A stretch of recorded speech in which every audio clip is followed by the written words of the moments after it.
Oh, the food tastes awful again. It's hard to enjoy it when you're so unhappy. Marrying you was a mistake, and being born into this family feels like another mistake. Having two sick people in the house is exhausting. Whenever my husband looks at me, he just complains. I don't want his words to upset his sick parents. My name's Chloe. I'm 34. We've been married for 5 years. We met through a friend when I was 29 and my husband was 31. After finishing college, I lost both my parents to illness one after the other. My husband, Sam, wanted to get married quickly, and I thought he was serious about it. But now I think he just didn't want to be left behind because all his friends were getting married. We started talking about marriage after only 6 months of dating, and I met his family. They were nicer to me than I expected, especially when they found out my parents had passed away. His mom helped me with the wedding planning like my own mom would have, and I was really thankful. So, I didn't mind the idea of living with his parents after we got married. Actually, I felt very welcomed. Chloe, your coffee tastes really good. Thanks. My dad, who passed away, loved coffee, and I do too because of him. Sometimes I even blend different types of beans myself. I was so passionate about coffee that I wanted to open a cafe with my dad someday. After my dad died, I lost my love for making coffee, but my father-in-law really likes the coffee I make. When I see how happy he is drinking it, it reminds me of my dad, and sometimes I cry. But my husband Sam doesn't care much about coffee. He can't even tell if it's instant or brewed from beans. He always says instant is probably better. I love cooking, but Sam doesn't seem to care about food. He never compliments my cooking and thinks all food tastes the same. But my mother-in-law enjoys cooking with me, which makes me happy. I always wanted to cook with a daughter like her. Chloe, you know so many recipes. You've been teaching me a lot, thank you. I love cooking with you every day. Sam didn't help with chores, but my in-laws always appreciated what I did. So married life was good. But 2 years ago, my mother-in-law got sick. She didn't need to go to the hospital, but she had to rest sometimes. Chloe, I'm sorry. I'm feeling better today, so I can help with chores a bit. Please take a break sometimes. I'm okay, don't worry about it. But Mom, Chloe is really good at housework. Sam, don't say that. Do you realize how much Chloe helps us every day? You can work without worry because Chloe is here. You should show some gratitude. Taking care of my husband's parents is something I'm grateful for. It's not hard for me to look after my mother-in-law, but it bothers me that Sam doesn't appreciate me. After my mother-in-law got sick, Sam started complaining about the house being gloomy. He began coming home late and working more on his days off. Then I noticed makeup on his clothes, lingering perfume, and other suspicious signs. When I confronted him, he admitted to having an affair.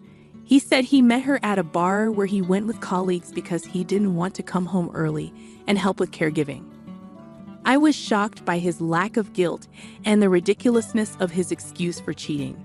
It made me angry and frustrated to think he was doing this while I was taking care of the house and his mother. But my father-in-law got really mad and scolded Sam, who seemed to feel really sorry at that moment. He said sorry and promised not to cheat again. So I decided not to divorce him. But honestly, I was more worried about leaving my sick mother-in-law than staying with Sam.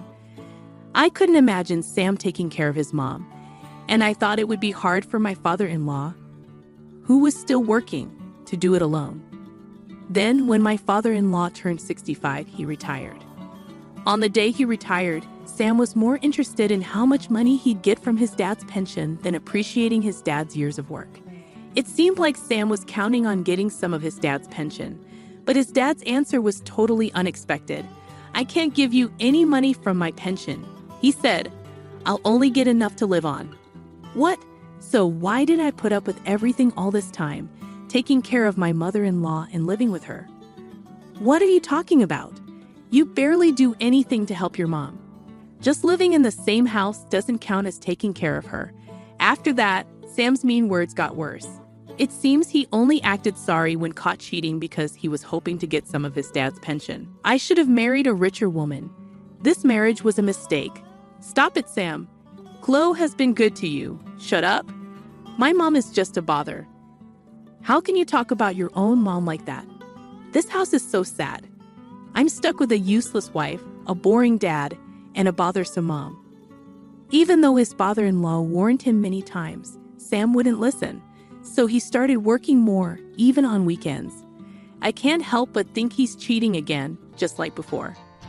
But then my father-in-law fell in the garden and hurt his back badly, so he couldn't get out of bed. Taking care of my in-laws was hard, but they cared for me and always seemed sorry, so I didn't mind too much. But it bothered me that Sam wouldn't help at all. I'm sure my in-laws would be happier if their own son took care of them instead of me, who isn't related by blood. Sam, can't you help with your parents? Why should I? They're your parents, not mine. Can't you at least be nice to them? I got stuck with a bad wife, and now I'm stuck with bad parents too. I just can't catch a break. I can't help but think my in-laws are the real losers for having a son like me. I still have a feeling that Sam might be cheating, but I can't leave because my in-laws are sick. If I go, Sam will probably neglect them. I don't want to stay married to him, but I can't ask for a divorce because I worry about my in-laws. Then Sam said he was going to Hawaii for Christmas with his friends. You're going to Hawaii for Christmas? Yeah, I'm not spending my holiday in this sad house. I need a break in sunny Hawaii. Don't you want to stay here and spend Christmas with your parents? No way. Who'd want to spend their vacation here? Who I go with is none of your business. Is it a woman? Shut up. Why do you care? You're just like last time, denying everything. He must be cheating again. I wasn't surprised to find out, but I was disappointed in Sam's attitude. He didn't seem sorry at all. It hurt to realize he didn't see me as his wife. I work hard every day. I don't need constant fun. But Sam remarried.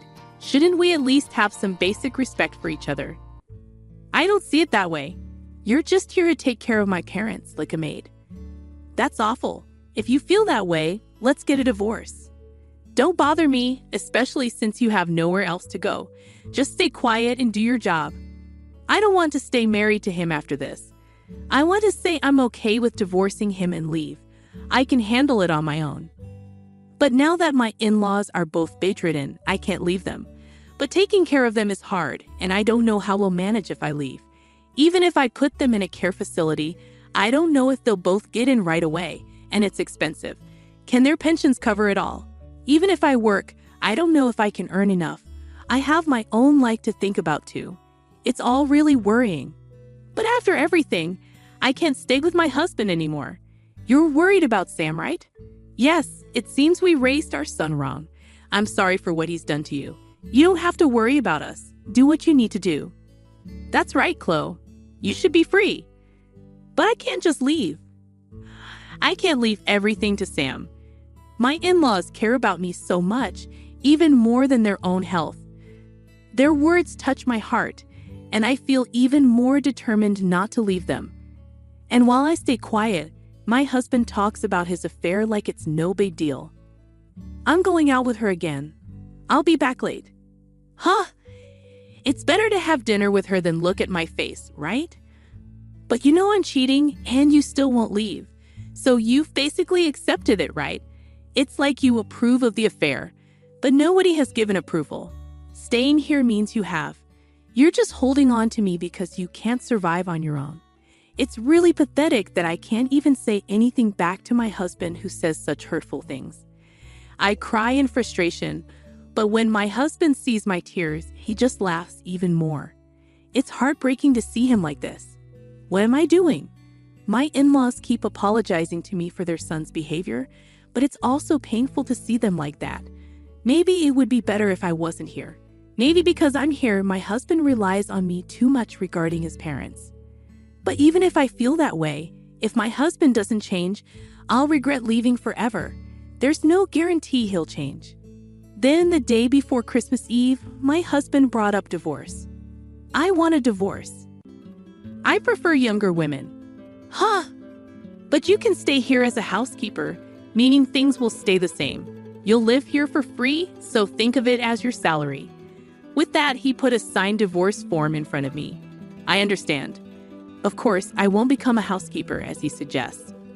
But I also don't want to be his wife anymore. There's a limit to how much you can disrespect someone. I'm sure my husband knows I could leave his parents. That's why he can say these things so boldly. Knowing that makes me even more angry and frustrated. Well, take good care of them, okay?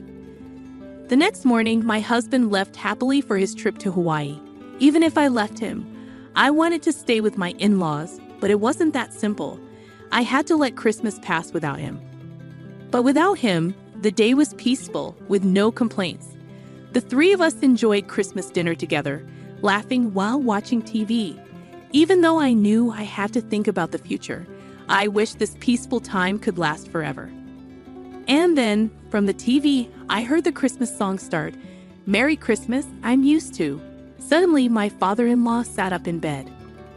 "All right, let's get going, dear." "Okay," my mother-in-law replied as she quickly stood up. "What's going on?" "Merry Christmas, Chloe." "Merry Christmas." "Merry Christmas, but is your back okay? How are you feeling?" When I asked, they looked at each other and smiled. Then my dad gave me surprising news. On December 30th, my husband Sam came back from his trip. He called me sounding panicked. "Hey, what's going on? Where are you? I can't reach Mom or Dad." "Well, your parents have been busy with Christmas stuff, so they're resting." "Where did you take them? Did you kidnap them?" "No way. They decided to go on their own. They were supposed to be unable to move.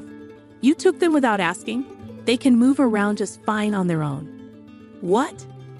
As soon as the Christmas song started, my in-laws stood up.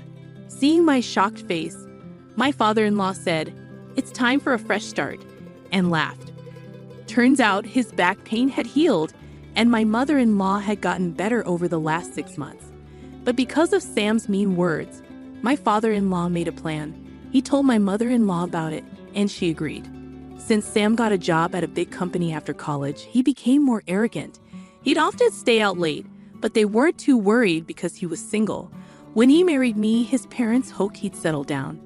But 2 years ago, when his mom got sick, he didn't take care of her and cheated on me. He acted sorry, but his dad sensed something wasn't right. As his dad's retirement neared, Sam started talking about the pension, showing his greed. They knew he was being fake just to get the money. But when Sam found out there was no pension, he showed his true colors. This confirmed his father-in-law's suspicions. Actually, his dad got more pension, but he didn't tell Sam because he knew Sam wanted it. If Sam had been nice to his mom and me, they would have shared the money with him, even without the pension. "It's sad it didn't happen that way," said his father-in-law sadly. When he fell and hurt his back, Sam said, "If you're bedridden now, you'll just be a burden." That made his dad stop seeing Sam as his son. So the parents decided to act like they were bedridden and make plans. He said sorry for causing me trouble. During that time, I noticed a "for sale" sign on our house. Why was it there? The meaning was pretty clear. Don't waste time. Our house was put up for sale. We moved out. What? I didn't know anything about this. Exactly. I don't want to live with you anymore, so I didn't tell you. My father-in-law bought a new house with his savings. The old house was supposed to be sold by a real estate agent, and we were supposed to leave by Christmas. But since we weren't going anywhere, we waited until yesterday when Sam left for his trip. It was funny how my father-in-law joked about moving when the Christmas songs played, but it felt like a new beginning for me too. All I had left to do was pack my stuff, which was easy. The movers were already booked, and everything was moved out by the 28th. "Dad, did Sam get enough money from the pensions?" "He didn't tell you because he wanted it all for himself." "What about the money from selling the house?" "I'm his son, so I should get a share. It's my right." "Your dad is still alive, so it's not inheritance, right?" "But you know he's determined to spend all his money before he dies, so you won't get anything. He's still my dad." "He doesn't want to be your dad anymore." "Oh, and don't worry. I've already started divorce proceedings." "But he bought a new house. When Dad dies, it'll be mine." "Oh, the house my father-in-law kindly put in my name.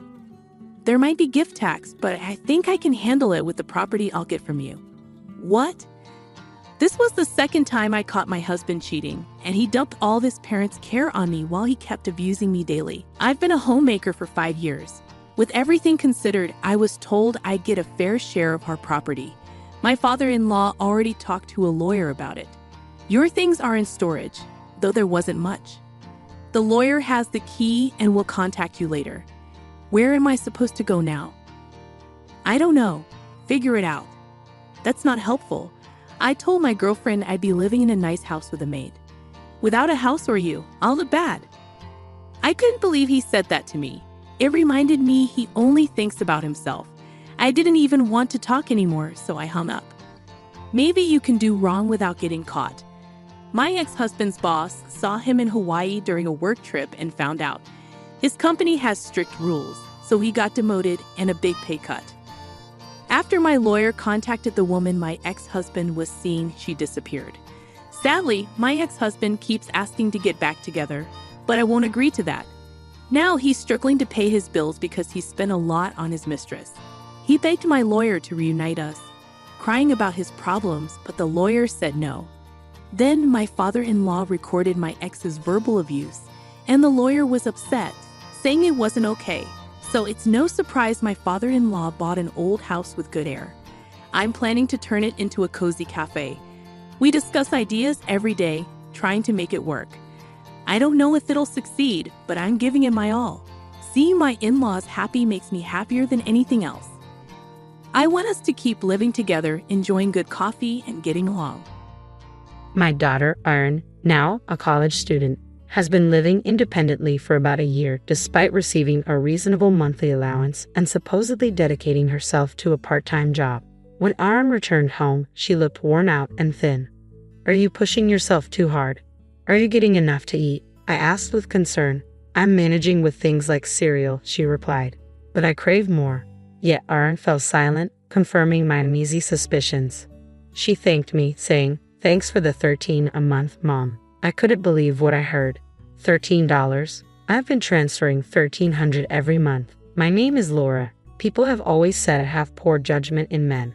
My first boyfriend in college cheated on me within 3 months. Then I dated a younger guy who became a freeloader, likely because I was footing the bills. The man I married after 4 years of dating turned out to be both a spendthrift and a cheat. After divorcing him, I raised Erin as a single mom for 10 years. Erin, whom I once perceived as young and naive, has matured into a dependable daughter, taking the lead in household chores. Despite my insistence that she need not exert herself so much, she remains steadfast, asserting, "You're already doing so much for us, Mom. I worry you'll burn out if I don't help." Moreover, Erin never slacks in her studies. "I want to contribute like you, Mom. I don't want to be a burden," she expresses, diligently preparing for her college entrance exams since her high school days. Though she may exhibit traces of naivety, I wholeheartedly believe she's an exceptional daughter. After diligent studying, Erin received the long-awaited acceptance letter from a prestigious public university. Together, we eagerly searched the bulletin board until we spotted Erin's applicant number, and we clasped hands in joy. As the days swiftly passed before her college journey began, we decided to take a celebratory hot spring trip, relishing every moment of the relaxation. While immersed in the soothing warmth up to my shoulders, I glimpsed my daughter, her cheeks rosy with contentment, and I found her endearing words, "Mom, this is so wonderful," deeply touching. In that serene moment, I silently vowed to protect her with all my heart, no matter what challenges lay ahead. As Erin embarked on her college journey, she left the nest with a blend of pride in her growth and a hint of loneliness. I bid her farewell, watching her set off on her new path. Since Erin began living independently, our nightly phone calls became a cherished ritual. With her knack for household chores and reliability beyond her years, I didn't harbor major concerns about her solo living arrangements. Yet the notion of a young woman navigating life alone stirred a lingering unease within me. I questioned if my worries were excessive, but Erin's cheerful conversations each evening brought me solace. Those end-of-day calls became my much-needed moments of relaxation. Erin would often share details about her college life, her classes, her new friends, her involvement in the music club, and the intriguing upperclassmen she encountered there. Hearing about her vibrant daily experiences filled me with joy. Near the semester's end, Aaron's voice carried a hint of tension as she shared, "You know what?" To my delight, she revealed the happy news. "I've started dating someone." The lucky guy was Ian, the senior she met at the club. While I congratulated her with genuine enthusiasm, a twinge of concern lingered within me. As the daughter of someone often deemed unlucky in love, I couldn't shake the worry that perhaps my own romantic misfortunes had been inherited by her. Sensing my unease, Aaron cautiously inquired, "Would you like to meet him someday?" I reassured her with a bright tone, "Absolutely." When summer vacation began, Aaron returned home, accompanied by Ian. Upon meeting him, I discovered Ian to be a well-groomed and polite young man. "Pleasure to meet you, I'm Ian. I'm dating your daughter." He greeted me with a firm handshake as soon as I opened the door. His demeanor exuded responsibility, easing any lingering concerns I had. Ian sported no tattoos or piercings, yet carried himself with a refined air. The rolled-up sleeves of his shirt added a touch of classic charm, evoking memories of my own youthful attractions. A curious sense of nostalgia washed over me in his presence. We sat down for iced tea together, and I quickly noticed that Ian was not only responsible but also incredibly thoughtful. He graciously offered to carry the tray of iced tea I had prepared and promptly refilled my empty cup when it ran low. "Ian seems like a really decent guy," I whispered to Aaron when he briefly left the table. Aaron chuckled shyly. "Well, Mom, you were worried, weren't you?" "Of course, darling. It's only natural for a mother," I replied. Aaron laughed, "But honestly, Mom, I'm doing just fine. I think I've got better luck in love than you." We both shared a hearty laugh at that, and I couldn't help but agree. You might be onto something there. As the second semester commenced, Aaron, determined not to be a burden, took on multiple jobs to support herself. Despite my monthly financial support for emergencies, she seemed intent on saving every penny for the future. Trusted by her employers, Aaron juggled school and worked tirelessly, leaving little time for her club activities. Concerned, I asked, "Are you sure you're managing? Don't hesitate to use the money I send, and do you need me to come help with chores?" Aaron replied softly, "I'm okay," her voice tinged with wariness. Since Aaron couldn't attend the club anymore, Ian began frequenting our home out of concern. "You have your own worries, don't you? I can handle things myself, really. I'm fine." Aaron reassured him. "If you say so," Ian replied, though his worry lingered. One evening, returning from work, I was greeted by the aroma of a surprise hamburger Ian had prepared. It was delicious. Having Ian around makes things easier. Aaron's cheerful tone betrayed her fondness for him. As time passed, Aaron's calls grew less frequent due to her busy schedule. She'd update me sporadically, but it was evident she was juggling a lot. Despite my reassurances, I couldn't shake the worry. Ian made sure she ate well on his visits, but on other days, Aaron resorted to cereal for sustenance. Despite my financial support, it seemed she was struggling. Aaron wasn't one to squander money, so the situation puzzled me deeply. When I confided in my mother, she brushed off my concerns, remarking, "You're worrying excessively about your adult daughter. It's hard to let go." Perhaps she was right. Aaron would turn 19 soon.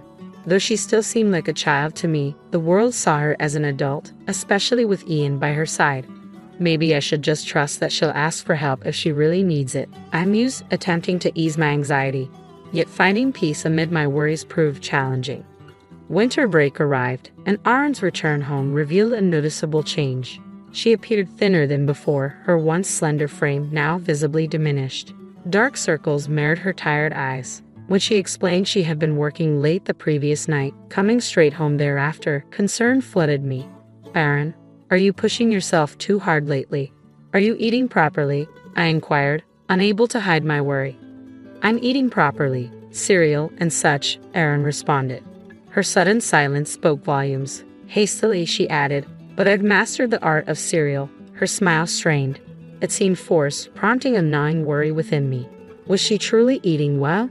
Despite my consistent financial support and her diligent work, a troubling sensation crept over me. Aaron's next words only heightened my unease. "Thanks for the $13 every month, Mom." "$13? I send you $1,300 every month," I replied, stunned by the revelation. A sense of foreboding gripped me. "Aaron, where do you keep your checkbook and debit card?" "It's in my desk drawer at home," Aaron replied. "I'm heading to your place now, Aaron. There's something I need to check," I announced suddenly. Aaron looked surprised by my abrupt declaration but nodded in agreement. As we rode the train to her apartment, conversation flowed between us. The first topic broached was the matter of her mistaken allowance. Erin explained that she maintained a living expenses account for her part-time earnings and a savings account where I deposited her allowance. She had recently depleted her savings purchasing textbooks and other necessities for the new semester. When she checked her account balance, it was a mere $78. Despite my consistent financial support, she had never inquired about the exact amount. Assuming the $78 was the sum total of my contributions over 6 months, she calculated it to approximately $13 per month. "Is that about right?" I asked. "I thought so, but I thought you might be struggling too, Mom. Honestly, you're such a silly girl. How much do you think I earned?" "Don't underestimate me," Erin retorted to my semi-joking remark. Her words seemed to ease the tension momentarily, but a shadow crossed her face once more. It dawned on me why Erin hadn't accessed the money I sent. Someone must have gained access to her bank account, and the most suspicious candidate was Ian, who frequented her apartment. Erin appeared to be in denial, and I found myself reluctant to entertain the idea that her seemingly kind boyfriend would be involved in theft. I nervously watched as the train approached the nearest station. Upon reaching Erin's home, we hurriedly retrieved her checkbook and made a beeline for the nearest ATM at the bank. With evening drawing near and the clock ticking past late afternoon, time was of the essence. We inserted the checkbook into the ATM and anxiously awaited the update. The balance displayed on the checkbook left us both speechless. Despite the consistent deposits of $1,300 each month, there were clear signs of frequent withdrawals. Erin's complexion paled as she whispered softly, "Why?" Concerned by her visibly strained state, I escorted Erin to a nearby coffee shop where I resolved to delve deeper into the issue at hand. My primary focus was understanding how her checkbook was being managed. Erin disclosed that she stored her checkbook and debit card in a locked drawer within her desk. However, the key to this drawer was stored elsewhere, making it accessible to anyone entering the apartment. The only individual with the potential to access her room in her absence was her boyfriend, Ian, who possessed the spare key. Furthermore, the PIN associated with her debit card was the same as the one she commonly used for her other cards. It became evident that someone had likely observed her during a money withdrawal. "I must admit, I was careless when setting up the account. I'm sorry, honey. Mom should have been more careful, I confess. I never anticipated someone else would access the money." "It's not your fault, Mom. I should have been more vigilant in managing it," Erin responded. "Well, we both share responsibility," I interjected, "but the person at fault here is the one who spent money without permission." "Yeah, you're right," Erin replied, her tone lacking its usual vigor. Understandably so, she had been betrayed by the person she likely trusted the most. Witnessing my daughter so crestfallen tugged at my heartstrings. "I'll handle this," I declared unexpectedly. "What? You may want to downplay this, but it's a serious offense. We need to gather evidence and report it to the police." "The police?" Erin's voice quivered, clearly unsettled. "Yes, it's necessary, but don't worry. I'll handle everything. It's all to ensure your peace of mind during college, all right?" I reassured her, and Erin nodded reluctantly. A few days later, I sought the help of a private detective agency, the same one that assisted me when my husband was suspected of infidelity. "I need you to investigate my daughter's boyfriend. His name is Ian Mack. He's a sophomore in economics at the same university as my daughter. We suspect he may have been misusing the money I've been sending to her," I explained, displaying a photo of Ian from Erin's messages on my phone. They agreed to take on the case without hesitation, despite their steep fees. It was a necessary expense to resolve this matter for Erin's sake. As we awaited the results of the investigation, Erin chose to commute to college from my house due to her anxiety. The journey took over an hour each way, which proved challenging for Erin, but she found solace in returning home each evening. One night, she prepared granola for dinner. "Just like you said, I've become quite the cereal connoisseur," Erin remarked with a confident wink. My heart ached at the realization that she must have been eating this meal almost daily. A month later, the investigation's findings arrived. There was undeniable evidence that Ian had been making unauthorized withdrawals from Erin's account. According to the investigator, shortly after Ian and Erin began dating, his lifestyle markedly improved, as attested by his friends. What shocked me even more was that Ian's transgressions didn't stop there. It turned out he was involved with several other women. I was handed a collection of photographs, Ian with his arm around different women, happily dining at restaurants, enjoying arcades, and strolling through hotel districts. In each image, a man with a distinctive beauty mark, a teardrop tattoo, was unmistakably Ian. It seems Ian hasn't just been using the money you've been sending your daughter to impress his friends, he's also been using it to maintain relationships with multiple girlfriends, the investigator grimly informed me. Thank you, I replied, bowing my head deeply. It was time to take action. I filed a complaint with the police and sent written explanations of Ian's actions to his parents, his university, and all of his girlfriends. Initially, Ian denied everything, but he eventually confessed when confronted by multiple girlfriends. Naturally, all of the girlfriends, including Aaron, severed ties with him. As a result of the police investigation, Ian was expelled from the university and sent back to his parents' home. Fortunately, his parents were reasonable and came to my house with a humble gift to apologize. For the time being, his parents have agreed to reimburse the stolen money. I'll make our stupid son repay this, even if it kills him, Ian's father vowed, his voice choked with emotion. According to what Aaron heard through the grapevine, Ian is now working multiple jobs to repay his parents. By the time this ordeal settled, spring had arrived. To mark the end of this unfortunate chapter, we decided to celebrate Aaron's spring break with our first trip to a hot spring resort in over a year. Erin had managed to reclaim her life since then, her complexion and physique returning to a healthy state. As we soaked in the warm baths, indulged in delicious food from the inn, and relaxed in front of the TV, I felt like we were finally able to enjoy some peace after a long while. Just before drifting off, Erin's voice came from beneath the covers. Hey, what's on your mind? Remember how you and Dad split because of his reckless spending and affairs, right? Erin's words caught me off guard. My ex-husband, much like Ian, was someone who flaunted wealth to impress others, yet struggled to cover basic expenses due to his extravagant habits and moral lapses. I served my ex-husband with divorce papers, just as you did with Ian.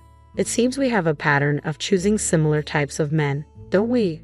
Erin offered a rueful smile.